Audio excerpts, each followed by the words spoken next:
And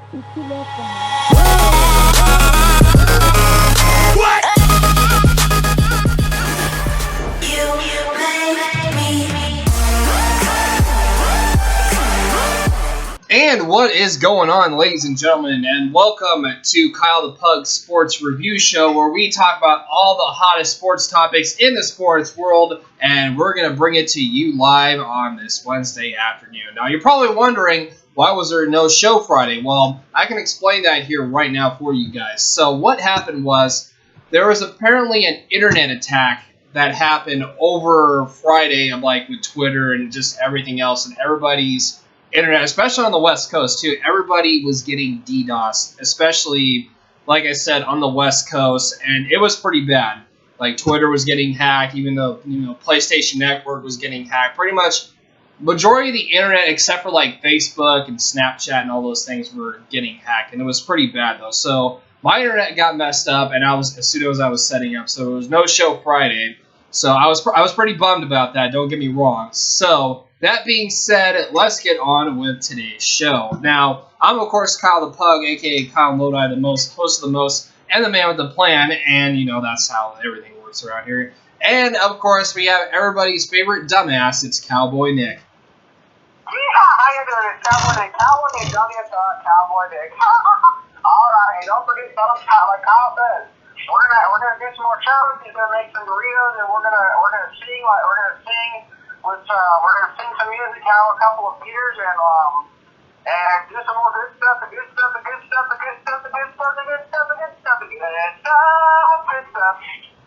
Like I said, everyone's favorite dumbass. So with that being said, on with today's show. So what we're going to talk about here at today's show, we got the World Series Game 1 recap between the Cubs and the Indians. And of course, we got Hockeytown later on as well. But first off, we're going to recap last week's NFL matchups in Week 7 with the NFL scoreboard. And I just got to start it off with this. The Cleveland Browns are still winless, which, of course, their football team is bad.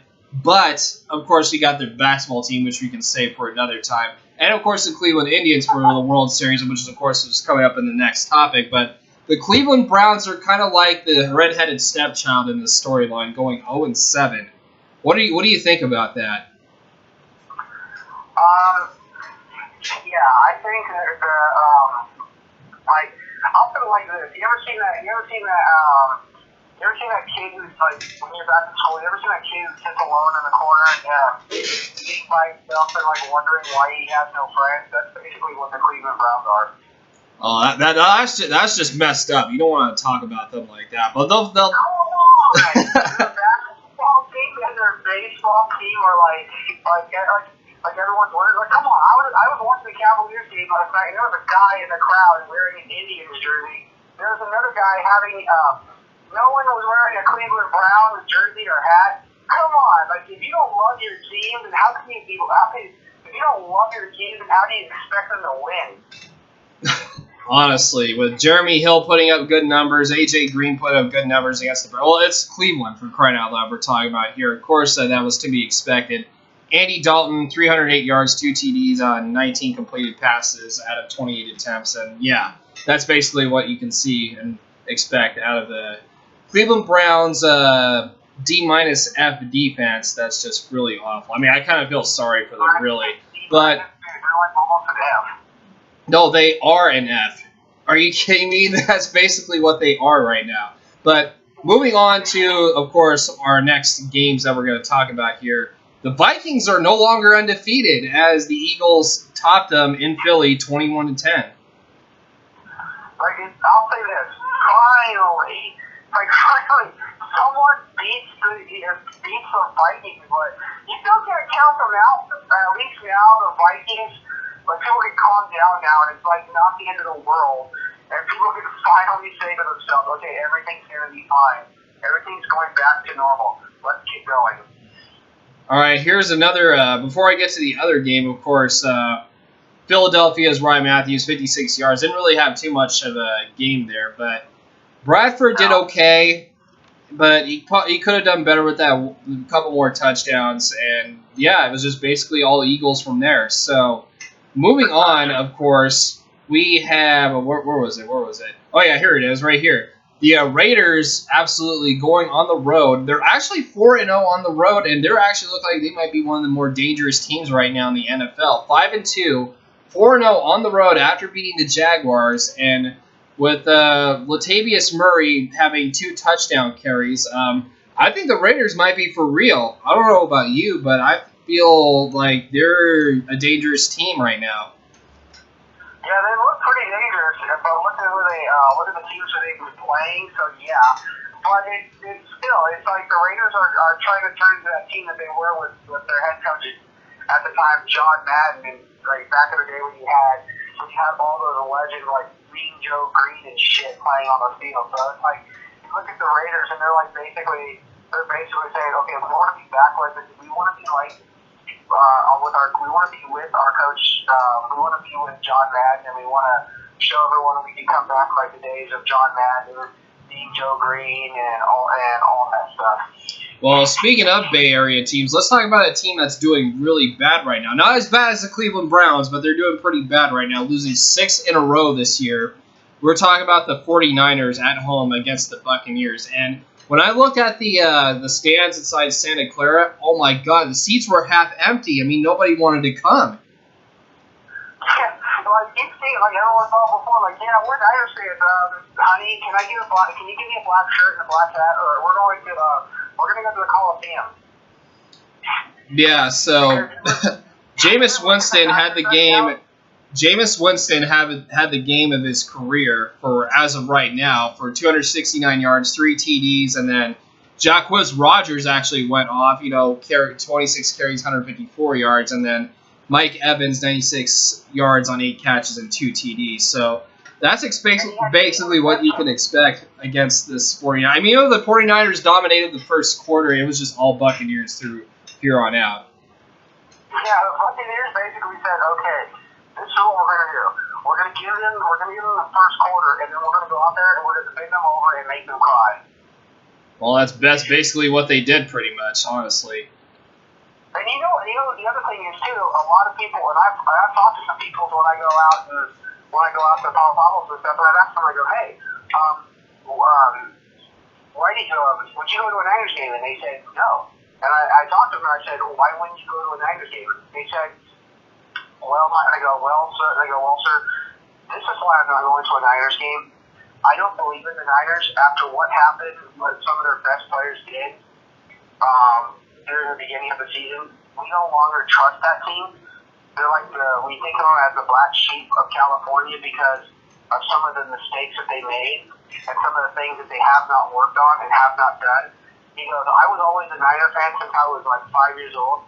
But I had to not have faith in them this year because of what some of their star players have done, and some of what the coaching staff and everything has done. I love that team, and I have it. And he showed me he had a tattoo of it on his arm. But I can't be with a team that doesn't show respect to others. And I'm completely sorry for my team, but I'm sorry for it. And he said this too to me. 49ers, I'm sorry, but I'm gonna have to leave you for now. And it's a painful thing to see. You wanna know what also was a painful thing to see for last week's game? You wanna know what else is painful? Talk about the Seahawks and the Cardinals game on Sunday Night Football. Oh my Lord, that had to have been one of the most cringiest games I've ever seen in my life. First, of course, the Cardinals kicker misses a field goal from like chip shot range. And then, because the first kick it doinked off the left upright, I believe. And then the Seahawks kicker, like right with like 30 seconds left to go after the game, he kicks it like same range, and then it just goes left. So nobody made their kicks to win the game. Oh my God, that game was just absolutely awful and terrible to watch. Actually, I was watching this game for the longest time, and then after a while, I really had to go run to the bathroom because I almost pissed myself. But the thing was, I said to myself after the game was over, can this be a candidate for America's Funniest Home Videos? Honestly, it probably, like I said, one of the most cringiest games I've ever seen in my entire life. I couldn't stop. No offense, all defense, all field goals, and just cringy moments in overtime. No, you couldn't even pick a winner to think about it. There was, you know what? You want to know who the real losers were in this game? Real quick before we move on, you want to know who the real losers were in this game? The whole audience who watched the Sunday Night Football game, ladies and gentlemen. That's who the real losers are. I couldn't, again, I went to bed that night, and literally when I went to bed, I always say a prayer and everything, but I couldn't stop. Like, really, I was having that, like, you know when you laugh so hard you cry? That's what was happening to myself, because I said to myself, who in the hell, I said to myself right before I went to bed, I go, who in the hell does this shit? Yeah, exactly. Exactly. I had to pray for forgiveness because I said that, but I really felt that way. Well, you don't need to pray for forgiveness after what happened.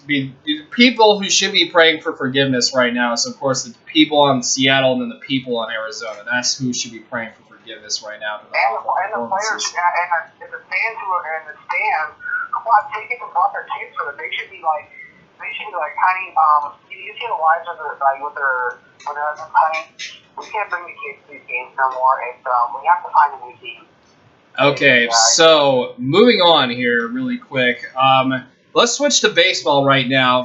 And we're going to talk about here the World Series between, of course, the Chicago Cubs, Cleveland Indians, and it was all about the Indians last night. And basically, it was just an absolute domination of the game. So, yeah, Cleveland won 6-0. Now they're up 1-0.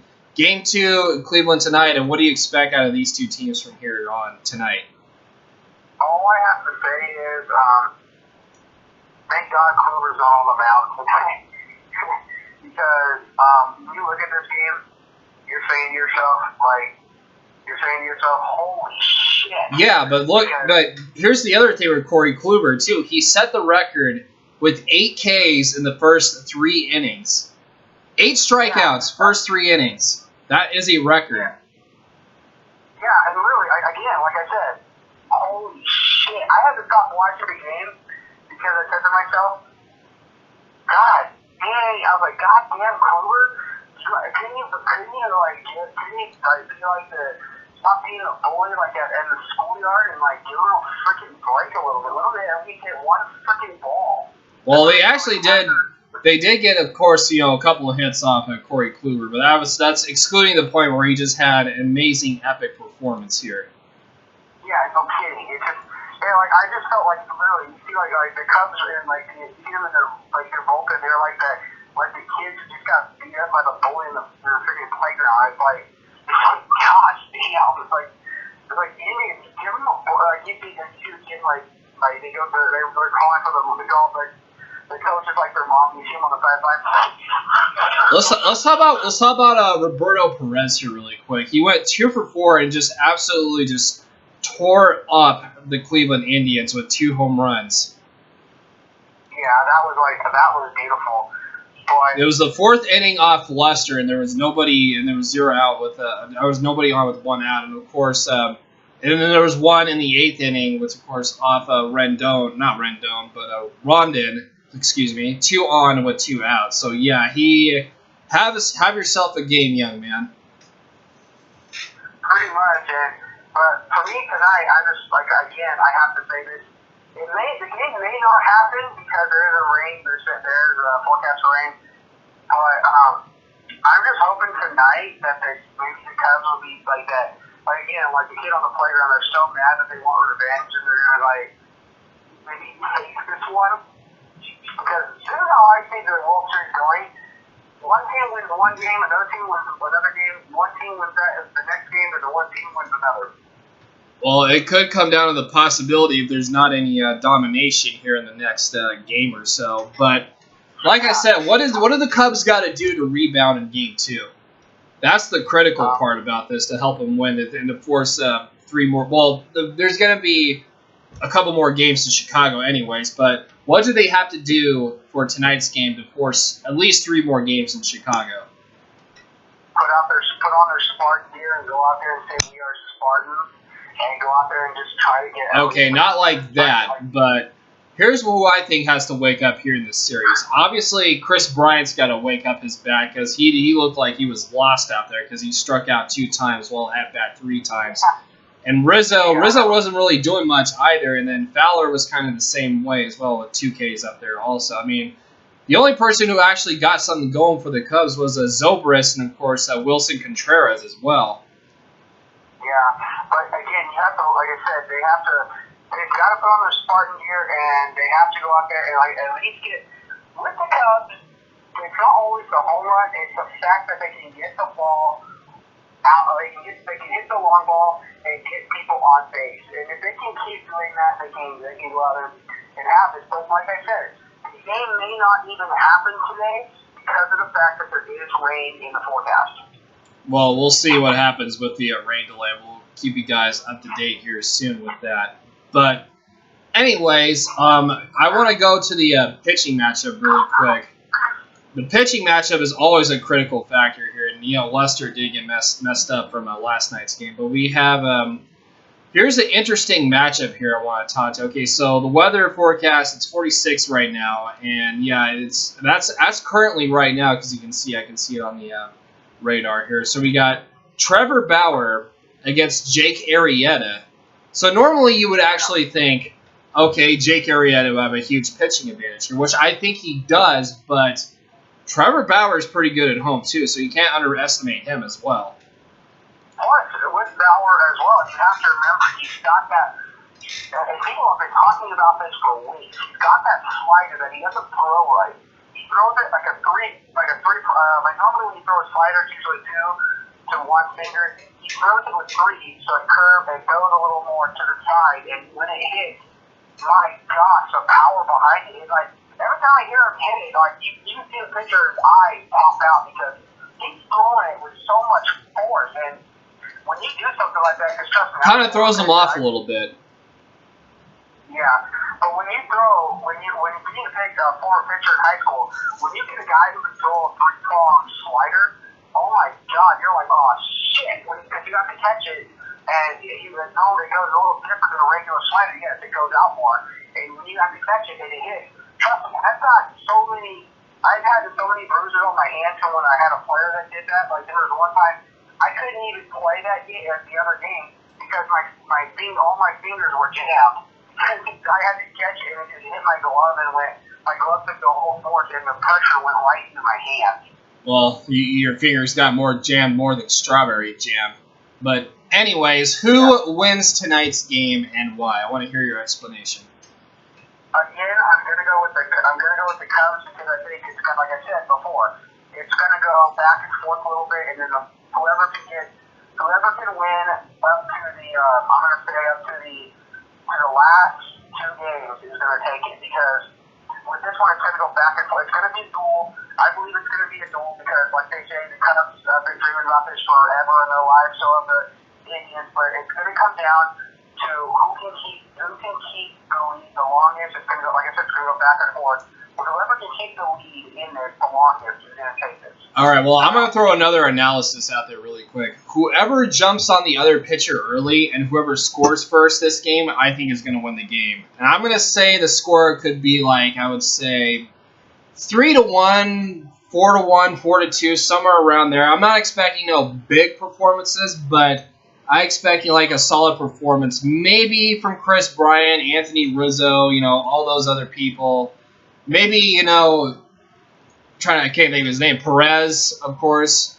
He might do something in there as catcher as well. I mean, he's been really dominant though throughout the postseason. And the Indians pitching is just been absolutely dominant as of this postseason, but don't count out the Cubbies though just yet. And for my prediction on this game, I would have to say I would give the pitching advantage to the Cubs. I think they might force 3 more games in Chicago, but never ever count out Cleveland. That's what I'm going to say here. I'm just going to end it on that. Yeah, but in this game, I'm going to say this too before we end this. I'm going to say that this final score is going to be. I'm going to have to say this because the way I'm looking at it right now, I'm going to say it's going to be Cubs.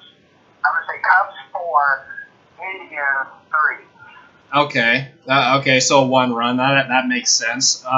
So we're basically it's kind of in that same ordeal. So you expect a close game between these two teams. Don't let it be like another shutout domination game for the Cleveland Indians, because it probably won't be for game 2, because I'm pretty sure the Cubs will find a way to rebound and they'll find an answer against Trevor Bauer for sure. So moving on here really quick, we have, of course, our next segment, which, of course, is everybody's favorite segment, including Cowboy Nick, and that would be called Hockeytown. So, Cowboy, I leave it to you, pal. Yes, Poacher, yes. Welcome to Hockeytown. And last night, we had some great games last night. And they were just, some of them were just, like, so great. And for all you folks that didn't know this, Quick from the starting season of hockey, the Quick scandal, as they're calling it now. Quick is back into the game, but it has been announced that Quick is being given another fine for the fact as the linesman for that game the starting of the season has said that he is doing a double lawsuit. Not just against Quick, but also against the NHL, for the fact that he still has to go through therapy after the injury that he sustained at the Trump tank. So that is going out right now, and people are saying that, and a lot of fans have said this as well. We want Quick out. We think Quick should be suspended. We think Quick should be fired and should be not allowed to play next season for the injuries that he caused in that game. Also, last night we had the Minnesota Wild playing against the Brewers, and the Minnesota Wild is that team that a lot of people haven't noticed. They have picked up 7 more players from the AHL and the ECHL teams through an anonymous trade and brought them in, and now the Wild have begun to build their roster, and now they're starting to become that team that people are saying, what's going on? As the Wild are now 4-2 with the season still going, and beating out the Brewers, who everyone thought was going to be a powerhouse this year, but has fallen apart with now a 5-0 loss against the Wild in Boston, as the Brewers now have come to the record of 3-3. The Devils, another team that people thought were one of those teams you can't that could be underestimated, but now are one of the top teams, are now another one of those teams that are looking to be a top team as they were at home and defeated the Coyotes 5-3, and the Coyotes have dropped their record to a 1-5 season so far. And another close game, the Penguins overwhelming the Panthers in a very close game by 1 point, might I add you. Coming down that the Panthers lost this game due to the fact that one of their players, who was one of the defensemen, came in, and his name was Epsiode. Yeah, he's from Croatia. He's a native of Croatia. He came undone at the last few seconds of this game, and he had to drop away to fix his skate because his laces came out, and everyone's favorite, Sidney Crosby, came in to score the final goal. You and your favorite as well. I know, Kyle, you're probably thinking that's pretty messed up. No, I know he's your favorite now as well. I have great respect for him, yes, but what do you have to think about that? For the fact that the defenseman who was on Crosby the entire time had to drop down because his laces came undone. All you gotta do is the slow clap routine. Yeah, and also another game that everyone now is talking about is the fact that a player for the Flyers who won against in 2 overtimes against the Sabres is now in intensive care after this was against the Sabres, and this is because of the Sabres. For the Flyers, player Karatzinis is in intensive care after getting a side hit by T. Enos in the second overtime, in the final 6 seconds, as Canadians was to score the goal, player Pete Ennis came in, sideswiped him, knocked his helmet off, and he went full whale after his helmet came off. After siding him, his helmet came off. Lost control of the skate and literally head injury, sliding in his whole head into the left side of the arena on the ice and broke the glass and went over and was sent to Philadelphia Trauma Center in Philadelphia, where he is still unconscious and in intensive care.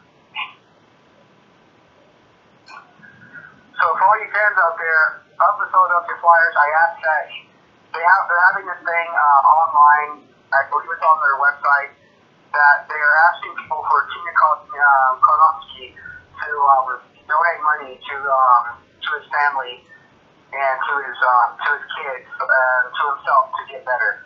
Kyle, what do you have to say about that for hitting Konoski and after he hit the winning goal, knocked his helmet off, and he hits the side, goes and the glass, and goes over and winds up unconscious. That's pretty painful. Yeah, and what happened to Ennis? He is now suspended for 8 games, but they also gave him 2 minutes in the penalty box for roughing the player. Well, that seems about a right enough suspension. Yeah, and a lot of comments have been said on the Flyers comment page on Facebook saying some words I can't say on air because of the FCC, but they are clearly Flyers fans are really mad. There was a lady in the crowd with her husband, and you can see when the camera was panning by her, she literally was crying her eyes out. And after the game, they actually asked the lady, "Ma'am, why were you crying so hard?" She goes, "Honestly, this was my first Flyers game. I always wanted to go to one since I was a little girl. My family, my mother could never have the money, and my husband, who is a lawyer, finally said to me this is our 8th year anniversary, honey, your dream is going to come true. Get here is your Flyers jersey, and here's mine, and we're going to go to this game." And she had this game on her anniversary with her husband, 7-year anniversary. Ken Konoski slammed into a wall and flipped over to break the glass. That's something else, I can tell you that much. Yeah, that's something you wouldn't want to see. And in other news, the Lightning beat out the Maple Leafs in Toronto 7-3 as it was, and people in Toronto are actually saying to themselves, the Maple Leafs brought that on to themselves, as in the last minute the goalie went to take a drink of a water bottle, and the 5 ends to score the final goal. And also last night at home, everyone's historical team, who everyone knows and loves to hate, the Red Wings, win against the Hurricanes to get another win as they season it on with an amazing record of 5-2 this year. Everyone's favorite teams of love and hate, the historical Red Wings, who also have the hockey museum down where they are, which is known as Hockeytown, which the segment was named after to honor that. Scored a 4-2 victory over the Hurricanes, and now as the season's still going, they're 5-2. Kyle, what do you have to say about a team that normally is like a low-scoring team, but when it gets 5-2, it's expected. That's what you gotta expect from a team like that. That takes hockey seriously. Yeah, and Stockton's favorite professional team, the Calgary Flames. But everyone wants to say they should name Toronto Flames, so no one knows why. But someone posted that a couple of days ago. The Calgary Flames win against another strong powerhouse team, the Blues, the St. Louis Blues, 4-1, as Calgary, the affiliate of the Stockton Heat, the Major League affiliate of the Stockton Heat, get a victory 4-2 and bring their record up 3-4, and having the start of a great season. And then another great team, everyone's other favorite team, who said a lot of people are still saying they were stolen. They stole them from Minnesota, but they seem to be happy where they are.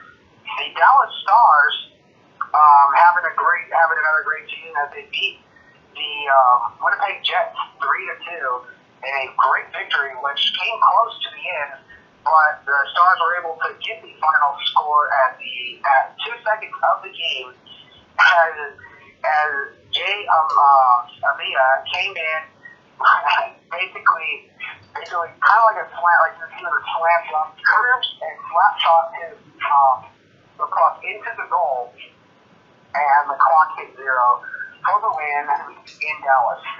And the Senators outbeating the Canucks 3-0, as the Canucks couldn't score on the Senators in one game, and the Senators now having a record of 4-2, as the Canucks are also 4-2 this year.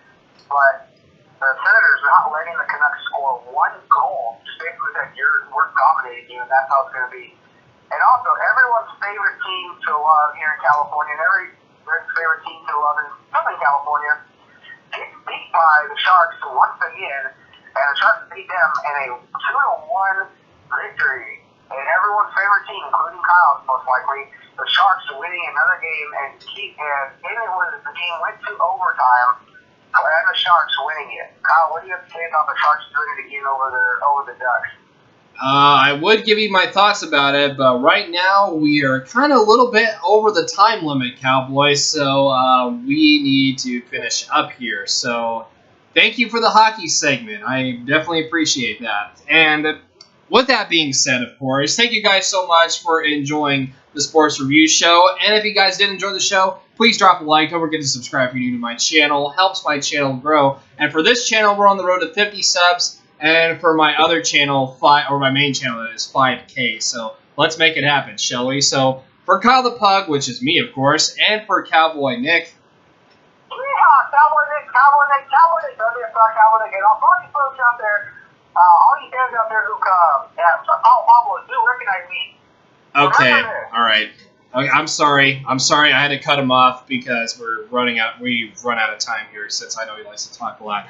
I'm Kyle the Pug, and I will see you guys in the next video. So have a good day, and as always, stay safe. Peace! You've been out all night, I don't know where you've been. You're slurring on your words, not making any sense, but I don't fucking care at all. 'Cause I have hella feelings for you.